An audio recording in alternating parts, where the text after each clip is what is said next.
like a serious answer to this question, then I want you to hear what Jay's response is, because it may surprise you. So, again, this is going to be pretty difficult for Fyre.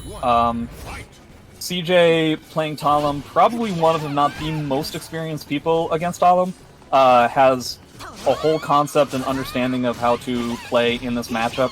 I'd be very surprised if CJ loses this first game, and I'd be very surprised if Fyre decides to stick with Talim.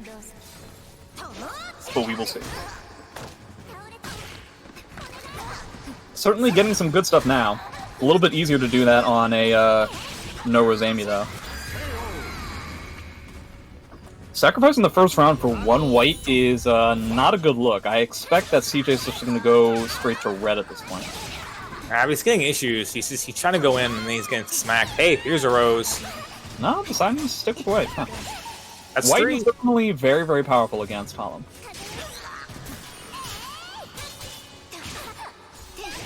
Yeah, 3A definitely a very, very strong tool for defeating a lot of the stuff that you see from Talim players when they go through stance transitions. Oh, man. Okay, purple's right around the corner. Or it's not. That's the glory of 3 and 3. Alright, so that's going to be huge. Alright. Why? That's like the 8th time that jump has just completely whiffed. Is that a consistent interaction? Yeah. Why is he doing it then? It's silly. It's silly. Okay, that's always a valid thing. Why is this happening? It's silly.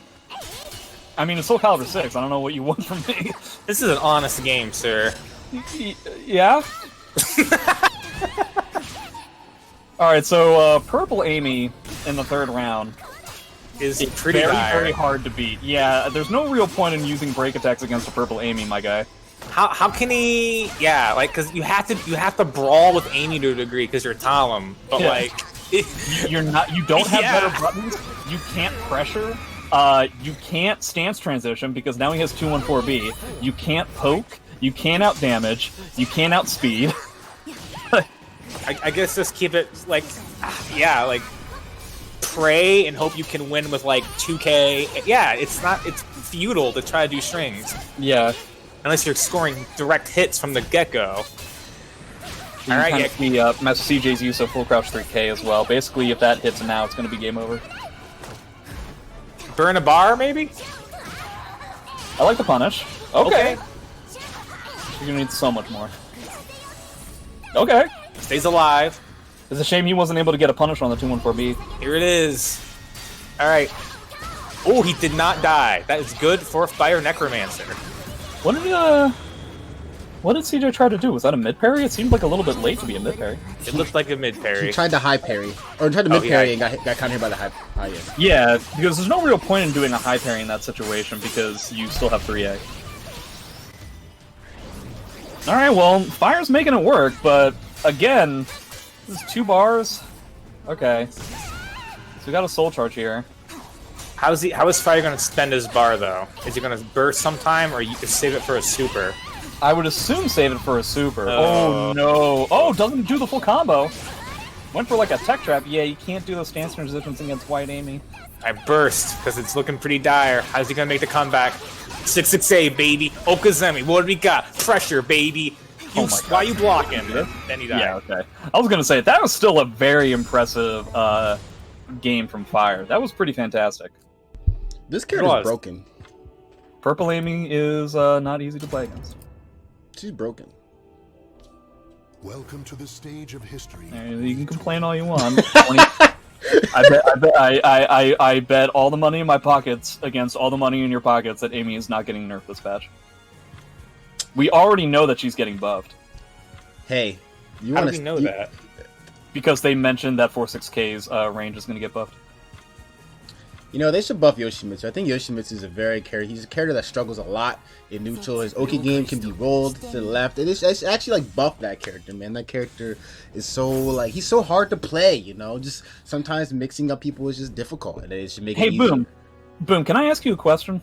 Yeah, sure. Why is it that you feel, I just think it's interesting that you're one of the pillars of the community. So this match is about to get heated up with this Grøh. Some of the worst opinions that somebody could possibly have, and I'm just curious as to why you would say something so controversial yet so brave.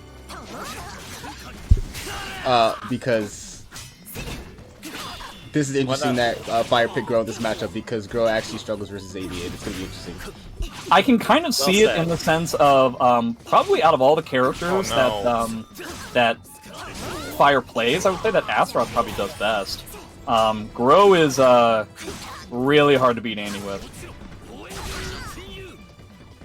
Especially with the fact that even if CJ loses this round, the fact of the matter is he got red, and that's really what you're... And the fact that he got the round, this is already going to be a pretty steep up climb. Fyre had one opportunity where he could have won. He got that B clash. He could have confirmed the clash and got a launch instead, but he just did normal BB. I assume CJ's controller DC'd there for a second. Maybe he just had like a Cheeto or something.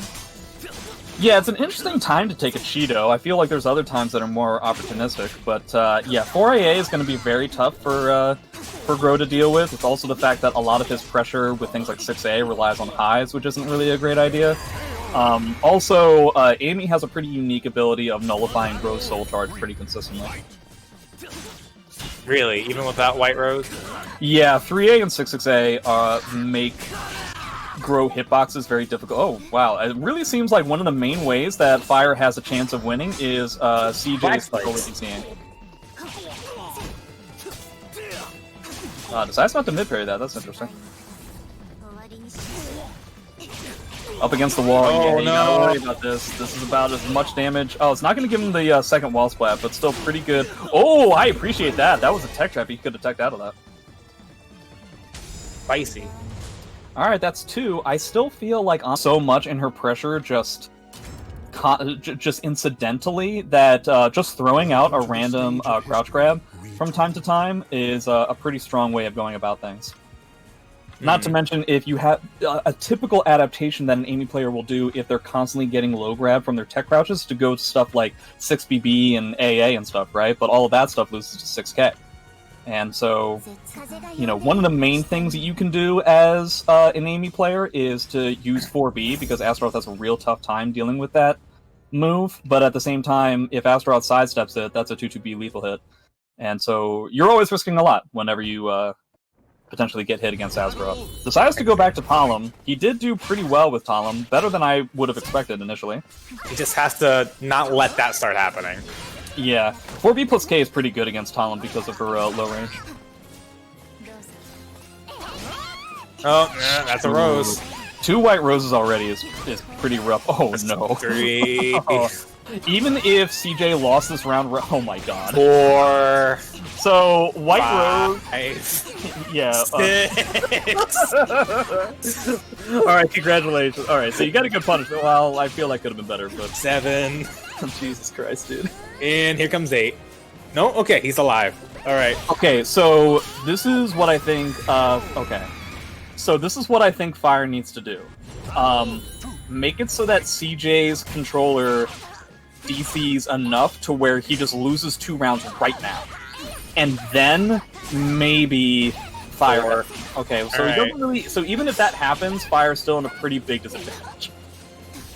Oh my god. So, alright. Well, okay, this is start. She's knocked down. She can't parry you while she's on the ground. Arguable. That does not work. That's not a consistent interaction. Yeah. Well, it's consistently bad. It's consistently that, yeah. Yes. Sorry, I misspoke. It was in the moment. If Fyre pulls this off, I will be very that's death, is it not?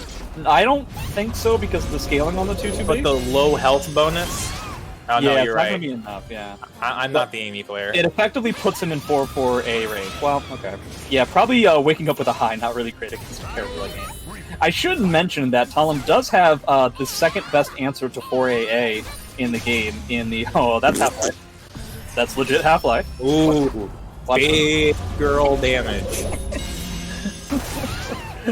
You really can't let Amy get purple roses so soon. You really can't let that happen. But this is the chance. Wind! Is it, though? Yeah, you can just pick up and parry. That's not really like a thing against Amy. No, it's fine. The wind is calling. You see how he stopped his string when he was in Soul Charge because he knows that he can't actually complete it against Purple Amy. All right, so pretty good ring out there. The wind is calling. I feel it. The gusts are blowing. The gale force winds are approaching. If you can do this, if you can do this, Fyre, it'll be one of the most impressive things that I've seen in an All 9 Soul Calibur in a very long time. He's still in. He's staying alive. $1 in a dream. Wow, that window lasted 23 years. Well, no, it was he did high parry at first, but then canceled into mid parry. Oh, really? Yeah. It looked like just one consistent parry to me. I'd be willing to bet that it was high parry into mid parry because he delayed. Yeah, if you delay it enough, because you're in